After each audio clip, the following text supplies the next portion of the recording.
the name of him is El Cuco.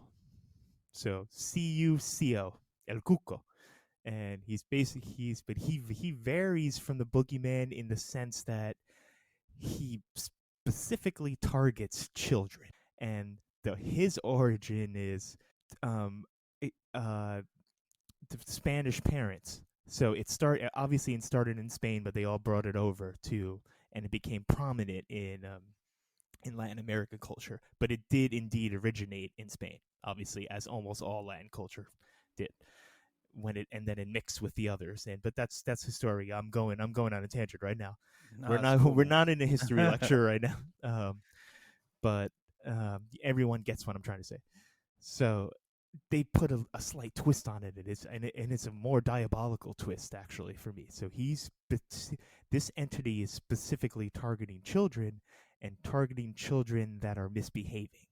So if I can just speak from my own experience, I have a story where my brother and I and our cousins were at our grandparents' house. This was in I would say mid 90s, and this is the first I ever learned even what just the original Boogeyman was, just in the American lore.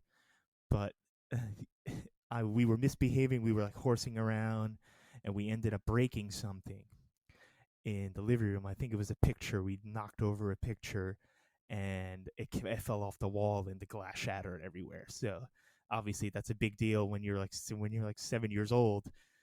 Parents get pissed off at shit like that, especially if it was from just dicking around. So they sat us down. There's like four of us. There's me, my brother, my cousin, and then my really little cousin, who could probably doesn't even remember this conversation, but he was told this as well.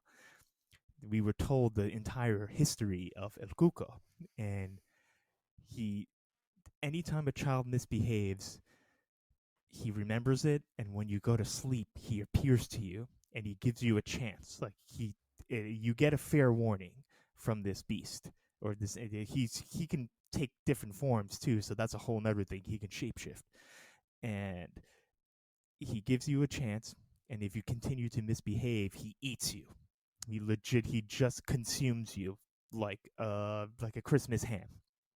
And that's the way it was described to me. He'll chomp. He'll just until there's just bones left.